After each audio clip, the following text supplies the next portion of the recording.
medios de comunicación. Desde el día de ayer hice una solicitud a la Junta de Coordinación Política para que un punto de acuerdo mismo del que hablaré en este momento y que será distribuido a ustedes sea considerado por esta para ser presentada a nombre de la Junta de Coordinación Política que integra a todos los partidos políticos. En caso de que la respuesta a la Junta de Coordinación Política sea favorable, el día de mañana estará subiendo al Pleno este punto de acuerdo. En caso de que la decisión de la Junta de Coordinación Política no sea adoptarlo como propio, dentro de las próximas sesiones será presentado este punto de acuerdo. El programa hoy no circula, el replanteamiento del mismo, emitido por la Comisión Ambiental Metropolitana, es absurdo. El primer resolutivo del punto de acuerdo es solicitar que el mismo se suspenda, ya que genera una afectación innecesaria a la industria, al tránsito, al trabajo de la clase trabajadora, a la movilidad de la misma, sin generar un beneficio ambiental. ¿A qué se debe lo anterior? Tal como lo planteé hace unos días, este programa se hizo aleatoriamente, es decir, sin importar el engomado de la calcomanía, sin importar que fueran coches de bajas emisiones contaminantes, se tomó arbitrariamente la decisión de que los mismos no pudieran circular. Es decir, el día de hoy, que 4 números de terminaciones de placa no están circulando, sí están circulando automóviles altamente contaminantes como camionetas de 8 cilindros, e irónicamente vehículos de muy bajas emisiones se encuentran guardados en sus domicilios. Esta medida lo único que va a conseguir es que la gente que esté en posibilidades adquiera un segundo o tercer automóvil, pero no será necesariamente un segundo o tercer automóvil de bajas emisiones contaminantes, sino el automóvil que les alcance, sin importar que contamine más, inclusive, que el automóvil de uso diario. El segundo punto, el contenido en este punto de acuerdo, es que en caso de que el gobierno insista en mantener este programa, que no lo vuelva a hacer en el siguiente semestre. A ver, ya el gobierno tuvo 3 oportunidades de hacerlo bien. Hace un año, cuando el Poder Judicial de la Federación decretó que su programa era inconstitucional, estuvieron en el mejor momento de replantearlo y replantear un programa realmente eficaz de control del transporte individual de pasajeros con base en emisiones. Lo olvidaron y no tomaron la oportunidad. Tuvieron una segunda oportunidad en esta época de contingencias ambientales, la volvieron a dejar pasar. A ver, ya tienen 3 meses para replantear el programa, hay que usar la cabeza, por favor, y no corazonadas. El tercer lugar es que en caso de que se insista en el mantenimiento de este programa, todo el transporte público sea gratuito, no únicamente alguno de ellos. Algunas personas me dirán, oye, diputado, pero si eso está mal, lo que hace falta es que el transporte público cuente con mayores recursos para poder modernizarse y hacerse más eficiente. En unos momentos el diputado Taboada ahondará en el tema de por qué no es una falta de presupuesto, no es un problema de dinero de la ciudad, es una falta de torpeza, y ahorita el diputado Taboada ahondará en la materia. De entrada, un punto adicional, suspender el programa de verificación vehicular. Es un absurdo que no importa.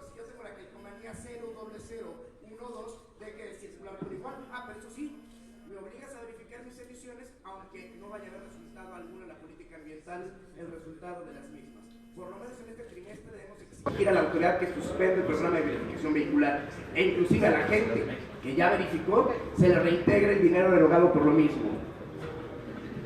El siguiente punto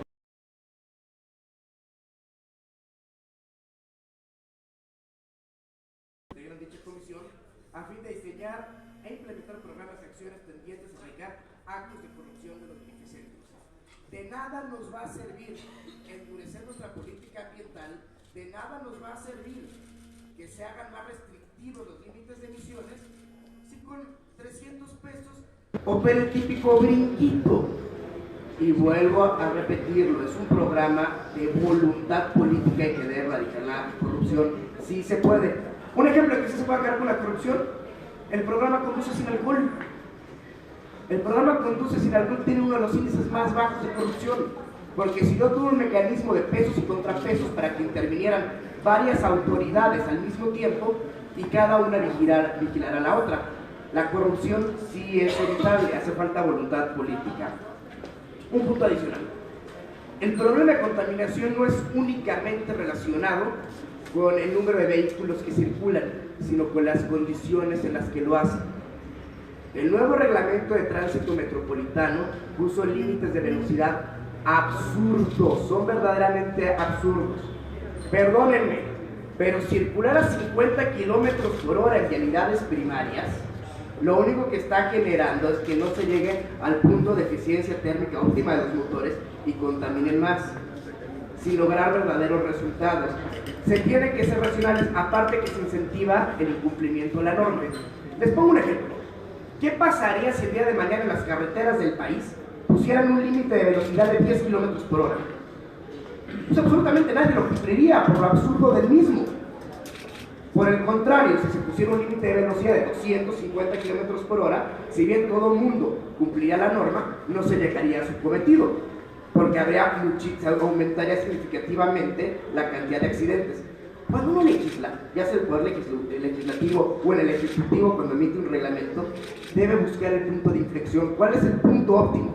Donde se van a evitar muertes innecesarias por exceso de velocidad y se va a incentivar a la gente para cumplirlo.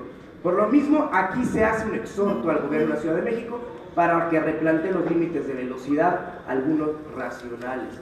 A ver, estamos hablando de carriles confinados, autopistas urbanas 100 kilómetros por hora, vías primarias 80 kilómetros por hora, que aparte es como estaba en el anterior, vía secundaria 60 kilómetros por hora, vías de bajo tránsito vehicular 40 kilómetros por hora, y eso sí, que en vías escolares y de hospitales queden 20 kilómetros por hora. Y una cosa adicional, que se eliminen los obstáculos urbanos, normativos y físicos para la viabilidad. Por eso me refiero a los topes y a las vueltas continuas a la derecha.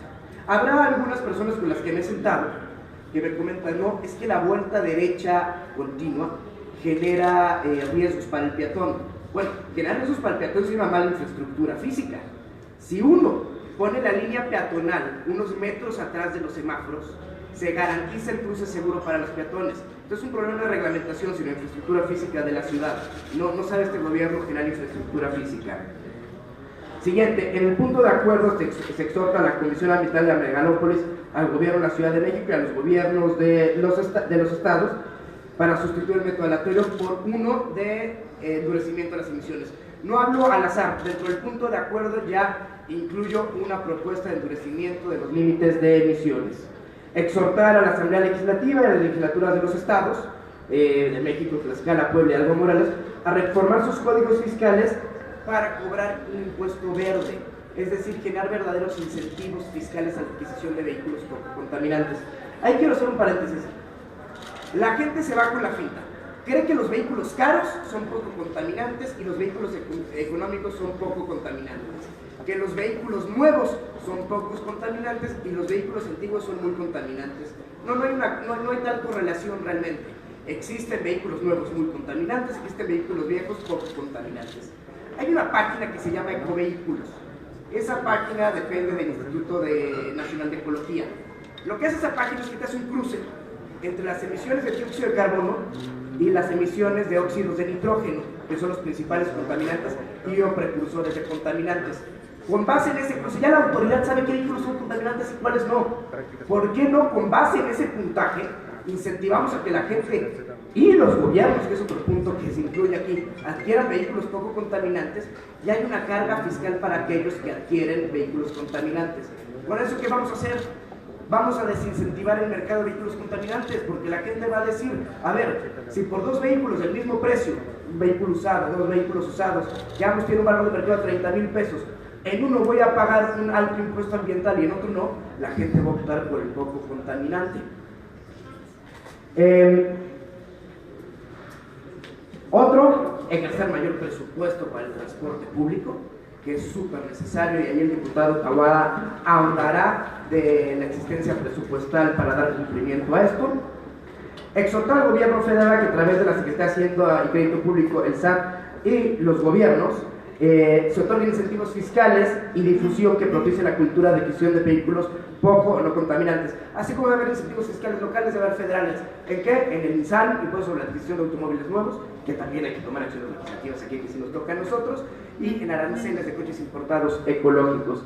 Y finalmente, exhortar al gobierno federal, los gobiernos de la Ciudad de México y los estados, de México, Tlaxcala, Puebla, Hidalgo y Morelos, a que adquieran vehículos pocos contaminantes. Si ya tenemos la información de qué vehículos no contaminan, ¿por qué los gobiernos se empeñan en adquirir parque vehicular contaminante? Acciones adicionales hay otras. Posteriormente presenté un punto de acuerdo para exhortar a que el transporte de carga no circule más que en horario nocturno. ¿Para qué? Para que tenga una mayor fluidez y permanezca menos tiempo en la ciudad, esté menos tiempo parado.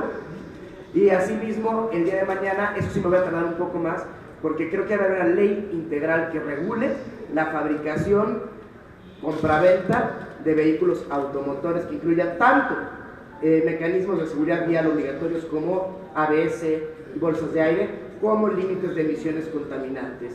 Cedo la palabra al diputado Santiago Taboada, quien abordará sobre la suficiencia presupuestal y mecanismos para dar suficiencia presupuestal al gobierno de la Ciudad de México para mejorar el transporte público. Ojo, que no nos vean la cara. Mancera quiere echar la pelotita y decir, yo pedí 5,000 millones y como el gobierno federal no me los dio, yo no tengo nada que hacer, es culpa del gobierno federal. No, es su responsabilidad y ahorita veremos por qué. Gracias. Agradezco también la presencia del diputado federal Jorge Triana. La solicitud que hace el jefe de gobierno hace algunos días de 5,000 millones de pesos forma parte, insisto, de estas culpas que se han venido repartiendo a lo largo de semanas, en donde claramente podemos ver, por ejemplo, en el ejercicio fiscal 2014, que hubo una subestimación del ingreso por más de 20,000 millones de pesos. Es decir, el gobierno le dijo a la Asamblea Legislativa que iba a recaudar cierta cantidad y recaudó 20,000 millones de pesos adicionales, sin saber el destino del mismo. En el mes de abril estaremos esperando las cifras del 2015. Es decir, el pretexto de estos 5,000 millones de pesos que ha planteado y la Secretaría de Hacienda le negó al gobierno de la ciudad, tiene que ver simple y sencillamente con las subestimaciones que va a hacer o que ya hizo el año pasado. Va a tener mucho más de esos 5,000 millones de pesos, porque el asunto del hoy no circula no se está resolviendo, o el problema de la contingencia ambiental no se está resolviendo con el que los vehículos dejen de circular. Está primero generando un impacto a los bolsillos muy importante de la ciudadanía, que inclusive en un solo viaje está gastando más de 1,000 pesos. Hoy en algunos medios de comunicación se reportaban algunos trámites, algunos traslados, inclusive en algunas de estas empresas particulares, por ejemplo, de Satélite Acuapa por más de 1,000 pesos. Es decir, esto está teniendo una afectación muy particular a los bolsillos de los capitalinos. Y el asunto se resuelve invirtiendo en transporte público. Estos 5,000 millones de pesos que quiere el jefe de gobierno los puede conseguir de su secretario de Finanzas, porque así lo ha venido haciendo durante su sexenio, subestimando los ingresos, y por eso puse el ejemplo del año 2014. Más de 20,000 millones de pesos adicionales que el gobierno recaudó y que hoy no están en el transporte público. Y de igual manera hacemos un llamado, un exhorto a que el jefe de gobierno utilice el 80% de recursos del Fondo Metropolitano en infraestructura de transporte. Esto es la sustitución que tiene que hacer. Que no lo ocupe en otra cosa, que realmente se aboque, es un tema de voluntad, que esté incluido en las reglas de operación. Puede él destinar esa cantidad importante que ya está generando, insisto, el transporte público, una de las mayores emisiones de contaminantes. Como bien lo decía el diputado Torrealba, hay muchos coches que hoy están guardados que no tienen la misma emisión de contaminantes, por ejemplo, que el transporte público. Muchos metrobuses que estamos viendo que están circulando, que son altamente contaminantes, o prácticamente muchos de los microbuses que están en condiciones verdaderamente lamentables, no solamente contaminantes, sino de seguridad para los pasajeros. Por eso le decimos al jefe de gobierno que no necesita ir a tocar las puertas de la Secretaría de Hacienda, que necesita cruzarse de su oficina, tocar al secretario de Finanzas, y que la subestimación que hizo del ingreso, que seguramente le va a generar un excedente, lo utilice para eso y lo deje de utilizar en repartir despensas en muchas delegaciones, y que de una vez por todas se hagan las cosas bien en esa ciudad, que se le invierta al transporte público, que es la única solución para que realmente no solamente la movilidad, sino la contaminación disminuya.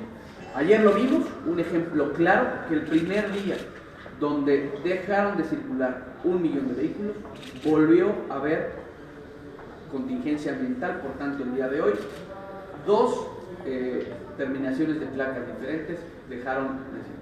Es decir, no está siendo únicamente el dejar el uso del automóvil un factor para que disminuya la contaminación. Insisto, hay que apostarle al transporte público con recurso que al gobierno de la ciudad le sobra de sus remanentes y de sus subestimaciones. Le dejaría el uso de la palabra al diputado Jorge Triana. Muchas gracias. Nada más para profundizar en este tema de los recursos. No es un tema el que estamos tocando exclusivamente de la Ciudad de México. Estamos viendo las consecuencias de la falta de articulación de una política pública en materia de movilidad y de medio ambiente a nivel metropolitano. Estamos viendo las consecuencias de la falta de legislación en esta materia de coordinación metropolitana entre los municipios conurbados del Estado de México, del Estado de Hidalgo y de la Ciudad de México en este caso. Toda esta mancha urbana, esta zona conurbada, forma la zona metropolitana denominada Valle de México y tiene un aproximado solamente para este año de alrededor de 300 millones de pesos en lo que toca a la Ciudad de México nada más. ¿Cómo se maneja este fondo metropolitano? Desde nuestro punto de vista, con muchísima discrecionalidad. Se reúne un representante de cada uno de los gobiernos estatales, hay un consejo metropolitano, de estas 3 entidades, un representante del gobierno federal y votan para ver cuáles son los proyectos en los que se va a utilizar. Generalmente son proyectos de infraestructura, puentes. Se piden 2 características para que puedan proceder este tipo de proyectos, que toquen 2 municipios de diferentes entidades, caso algún municipio del Estado de México y de la Ciudad de México y de una región de la Ciudad de México, o en su defecto, donde haya una población flotante elevada, de arriba de 500,000 personas. Creemos que, como mencionaba el diputado Taboada, se reúnen todas las características para que el fondo metropolitano pueda ser destinado a un programa integral de mejoramiento de la calidad del aire en la zona metropolitana. Y eso es materia de legislación federal. Aquí en la Cámara de Diputados lo hemos anunciado ya. Estamos por presentar pues, una modificación, una legislación muy completa que tiene que ver con la ley metropolitana y tenemos que incluir algún candado para que un porcentaje elevado, hay acciones correctivas y acciones preventivas. En las acciones correctivas ya anunció el diputado Taboada qué es lo que se podría hacer con la parte financiera, pero en la parte preventiva creemos que por lo menos la mitad del fondo metropolitano destinado por lo menos a la zona Valle de México debería de ser destinada a estos proyectos de mejoramiento de la calidad del aire. Estaríamos evitándonos este tipo de contingencias. Es una propuesta que tenemos, que podemos manejar desde la Cámara de Diputados. En próximos días estaremos anunciándolo. Va, por supuesto, acompañando este punto de acuerdo que estaremos por presentar, que son acciones inmediatas. Pero si no acompañamos, si no emparejamos estas acciones inmediatas del punto de acuerdo con las acciones correctivas y con las acciones preventivas, pues difícilmente vamos a poder salir de esta crisis ambiental en la que tenemos en la ciudad. No es un tema nada más del jefe de gobierno y de la Ciudad de México, es un tema metropolitano y los gobernadores del Estado de Hidalgo y del Estado de México tampoco se han pronunciado a este respecto como es debido, desde nuestra perspectiva. Gracias, diputados. Tenemos varias preguntas, entre ellas la de Adriana Hernández, de 124. Buenas tardes, diputados. A mí me gustaría saber si, con todas estas medidas que ustedes están presentando, cabría la posibilidad de llamar a comparecer al jefe de gobierno para que nos explicara el por qué se ha negado a hacer ciertas modificaciones, por ejemplo, al reglamento de tránsito y estar llevando a cabo las otras medidas, como esa explicación en torno al financiamiento para el transporte público. Mire, eso es materia de competencia local. Lo que estoy seguro de que los diputados de Acción Nacional de la Asamblea Legislativa tomarán cartas en el asunto, en ese respecto. La siguiente pregunta es de Juan Hernández, de En Directo. Buenas tardes. Referente a ustedes mencionaban de presentar el transporte, de mejorar la movilidad, pero ¿por dónde deberían entrar estas adecuaciones? Tenemos un sistema de transporte colectivo metro bastante deteriorado, en el que pues prácticamente hubo un aumento y no ha habido mejoras. Tenemos localizadas zonas en la Ciudad de México que son verdaderos embudos tanto de la entrada del Estado de México como de Hidalgo. Entonces, ¿cómo mejorar esto cuando tenemos fallas muy evidentes y que sobre todo están impactando a nivel ambiental? Hemos dicho que este no es un problema exclusivo de la Ciudad de México, sino que tiene que ver con la falta de coordinación metropolitana entre los municipios conurbados de la ciudad y los distintos niveles de gobierno. Creemos que hay acciones inmediatas que están pendientes y que nos hemos ido en las administraciones anteriores por obras de relumbrón y no por realmente solucionar el problema de fondo. Se tienen que modernizar los centros de transferencia modal, ¿no? Los famosos CETRANS, que son los paraderos de autobuses, sobre todo los que tienen que ver con la periferia. Estamos hablando del Toreo, de Observatorio, de Pantitlán, de Indios Verdes sobre todo. Eso ayudaría muchísimo y bajarían de verdad de manera significativa si pudiéramos centrarnos en la modernización y en desatorar ese tipo de nudos. Y en serio, si nos ponemos a revisar el archivo, el expediente de proyectos que hay de transporte eficiente, limpio, con energía alternativa en la Ciudad de México, en concreto en la Secretaría del Medio Ambiente, nos será una sorpresa. Proyectos sobran, lo que ha faltado es voluntad. ¿Por qué? Porque el metro va enterrado, va abajo de la tierra y produce muchos problemas para poderlo llevar a cabo. No cualquiera se avienta a hacer una obra de este tipo. Creemos que el primer paso es que haya una coordinación metropolitana, que por supuesto no ha habido. Incentivos también para las nuevas tecnologías de energía alternativa para poder distribuir el parque vehicular, y no ha habido voluntad a este respecto por parte del gobierno federal, por parte del gobierno del Estado de Hidalgo, del Estado de México y por supuesto de la Ciudad de México. Y solo hacerte una precisión.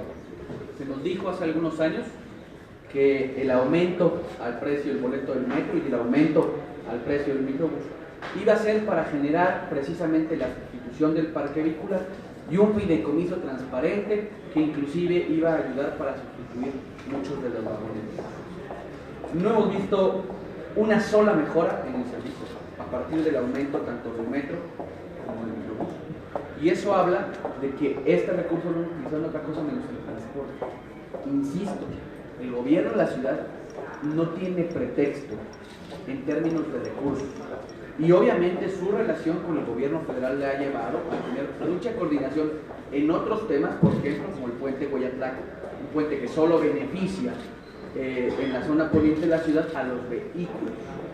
Insisto, estos proyectos, como bien decía el diputado Adriano, de largo alcance, de verdadera coordinación, tienen que venir acompañados de esta decisión de los gobiernos de invertir en el transporte público. Y pues, lo podemos ver, no ha habido un solo proyecto de movilidad o de transporte público en este sexenio. Lo único que han hecho es medio arreglar la línea 12 y pues eso es lo que nos tiene hoy. Nada más para precisar, ¿de cuánto era este fideicomiso que iban a invertir? Cada boleto, el incremento de los 2 pesos, esos 2 pesos iban a ir directamente a un fideicomiso, es decir, los 3 del boleto iban a cubrir prácticamente la operación del sistema de transporte colectivo y por cada viaje esos 2 pesos iban a formar parte de un fideicomiso que a simple y sencilla vista no hemos tenido toda la información de cuáles hoy los montos y sobre todo en qué se han metido. La siguiente pregunta, diputados. Un detalle adicional, estamos muy mal en el diagnóstico. La última encuesta Origen-Destino que se hizo fue en 2007. La encuesta Origen-Destino nos permite saber cómo, cuándo y a qué hora y de qué punto a qué punto se mueve la ciudadanía. Si no sabemos el movimiento interno de la zona metropolitana, el flujo interno diario de movilidad y los horarios de las personas, no podemos planear una política eficiente. Desde el 2007, pues evidentemente la gente ya no se mueve las mismas horas en los mismos lugares. Yo en el 2007 estudiaba en la Libre y trabajaba en la Asamblea, ya no me muevo a los mismos lugares que ahorita, y así toda la gente. Urge actualizar eso. Si no hay diagnóstico no puede haber medicina, es como los doctores. La siguiente pregunta, diputado, es Guillermo Cardoso, de Uno Nacional. Diputado, buenas tardes. Yo quisiera preguntarle que ante los abusos que se han venido dando, tenemos el caso de Uber, tenemos el caso de los taxistas, ahora los empresarios amagan consumir más de 20% de sus productos. ¿Cuál es la postura de Acción Nacional ante estos abusos que se vienen dando concretamente contra el empresariado? A ver, hay que distinguir el transporte individual de pasajeros concesionado no puede rebasar una tarifa porque dentro de su título concesión ya está indicada la tarifa máxima, tanto por tiempo como por kilómetro, y no puede ser modificada. Con lo que se respecta a otros medios de transporte y renta de vehículos con chofer incluido, estamos hablando de un valor de mercado. En el momento en que uno como gobierno quiere intervenir en la aplicación de precios, lejos de proteger al usuario, lo acaba afectando porque acaba generando un desabasto y un problema a la movilidad. Ahí sí esperamos que cuando se trate de un servicio privado entre particulares, sea el mercado el que rija el precio para evitar un desabasto en el servicio de transporte. Tratándose de servicio público concesionado, exhortar a la INVEA a que esté pendiente de posibles abusos por parte de las personas que cuentan con un título de concesión. Respecto al alza que pretenden hacer los empresarios en artículos de primera necesidad, la Concamina hace rato anunció que esta contingencia iba a provocar un alza en los precios de los artículos de primera necesidad. Desgraciadamente lo que te digo, uno no se puede meter con el mercado. Uno se puede meter, lo que debe uno evitar es precisamente que como gobierno distorsionemos el mercado, tipo con estas medidas. Pero una vez que ya existe un precio, sería mucho peor e irresponsable pretender una aplicación de precios. Ejemplos en la historia tenemos muchísimos. No sé si recuerden las rentas congeladas de Ávila Camacho, a que llevaron a que hubiera cientos de miles de viviendas deshabitadas porque la gente no las quería dar en arrendamiento y millones de personas buscando vivienda. Siempre el daño es mayor que el beneficio dura unas cuantas semanas, el daño dura varias decenas de años. Hay que ser muy cuidadosos en no caer en el populismo. Bien, Adolfo Sánchez Venegas, de Noticias. Quisiera preguntarle sobre el autotransporte de carga. Propuestas van y propuestas vienen de que tienen que transitar a las 10 de la noche, de 10 de la noche a 5 de la mañana, y los señores no cumplen bajo el argumento de la inseguridad. ¿Cómo obligarían al autotransporte de carga a que cumpla con este horario? La segunda sería, tengo entendido que algunos, como Uber, le están subiendo un 30% a las tarifas de los servicios. Y tercero, es necesario ya derogar ese reglamento de tránsito que tanto daño le está causando a los automovilistas. Nadie sabe dónde se lo sacó el jefe de gobierno, parece que se lo sacó del arte de la manga, porque circular a 20 kilómetros por hora en la Ciudad de México es casi imposible. Los automóviles no pueden circular a esa velocidad. A ver, con relación al transporte de carga, pues tenemos una instancia que creó Marcelo Ebrard, que dijo que era la octava maravilla en materia de verificación y que iba a acabar con la corrupción y iba a ser eficiente, que era el INVEA. No sé si recuerden, anunciaron que a partir del INVEA se acababa la corrupción, iba a haber máxima eficacia en verificación. Pues no lo es. Pues hay que exhortar al gobierno de la ciudad de que genere mecanismos de verificación incorruptibles que obliguen a cumplir la ley. Valiente Estado de Derecho si no se puede hacer cumplir la ley y sus reglamentos con relación al transporte de carga y su circulación nocturna. Y repito el ejemplo del programa Conduce sin Alcohol. Cuando se quiere hacer un programa eficaz y existe voluntad política, se logra. Con relación a los precios de Uber y otros servicios de transporte de renta de automóvil con chofer, repito, sería muy riesgoso pretender imponer un tope de precio, porque si se hace eso, lo que vamos a lograr es un desabasto total y que la gente no encuentre ese servicio solicitado. No hay que caer en condiciones y en tentaciones populistas. Y con relación al reglamento de tránsito, ya lo dije, ya lo dijiste y ya lo dijo la ciudadanía. Esperemos que la ciudadanía lo refrende con sus votos dentro de 3 años. El tema del transporte de carga no es tampoco exclusivo de la Ciudad de México. De hecho, si me apuran, tiene más que ver con la Secretaría de Comunicaciones y Transportes. Ellos tienen un sistema de verificaciones que tiene que ver con el estado de los vehículos de carga, incluso los particulares.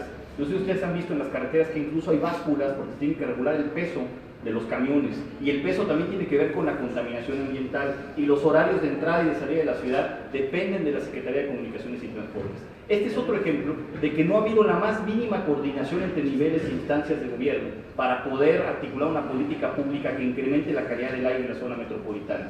Tendrían que sentarse las autoridades federales con las de los gobiernos que forman parte de la zona Valle de México para poder instar, para poder instruir a la Secretaría de Comunicaciones y Transportes a que haga un modelo de este tipo para evitar el tránsito, la entrada y salida de vehículos pesados en ciertos horarios. Eso no ha sucedido hasta el momento y no vemos ninguna iniciativa, ninguna voluntad de parte del gobierno federal para ello. La última pregunta es de Claudia Salazar, de Reforma. Buenas tardes. Precisamente todo lo que están comentando parece ser que tiene que ver más con lo que es el mediano plazo, proyecciones a futuro, o lo que se tendría que hacer. Pero la crisis está ahorita. Ahorita son los transportistas que están bloqueando la carretera, que no están protestando porque no los dejan pasar.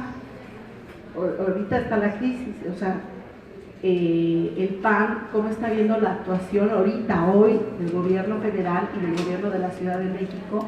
¿Y cuál es la propuesta que ustedes tienen para la crisis de ahorita, de hoy, para que mañana no haya la contaminación? Eso es lo que me gustaría a mí saber, qué es lo que están viendo, porque lo que están diciendo es de cosas de que hay una ley, pero sí, pero de que sacan una ley ustedes, pues se tardan un año. Y después, otra cosa, pues, o sea, ya sabemos que las cosas aquí tardan bastante.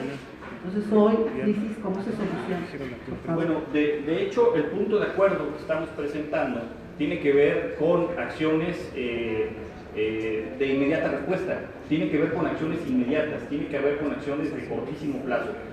Estamos acompañándolo con acciones preventivas o correctivas y este tipo de cosas que estamos diciendo, pero estamos hablando de exhortos directos al gobierno de la ciudad, para que sea temporal este programa que se está llevando a cabo, para que se den los incentivos fiscales adecuados a través del sistema de administración tributaria para poder eficientar el transporte privado, para que pueda haber gratuidad en el transporte público en tanto no se resuelve este problema. Creemos que hay una crisis y el punto de acuerdo tiene que ver con acciones inmediatas. Ya después veremos qué se puede hacer de manera correctiva y preventiva. Y nada más para hacer una puntualización. Precisamente si en el momento en el que se llevaron a cabo muchas de estas acciones, el gobierno la hubiera escuchado, por ejemplo, el reglamento de tránsito. El reglamento de tránsito hubo exhortos de todas las fuerzas políticas desde hace meses para que el gobierno reconociera su error.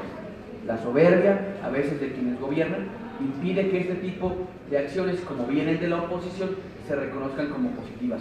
Segundo aspecto, este asunto del hoy no circula. Hace prácticamente un año, la Suprema Corte otorgó amparo.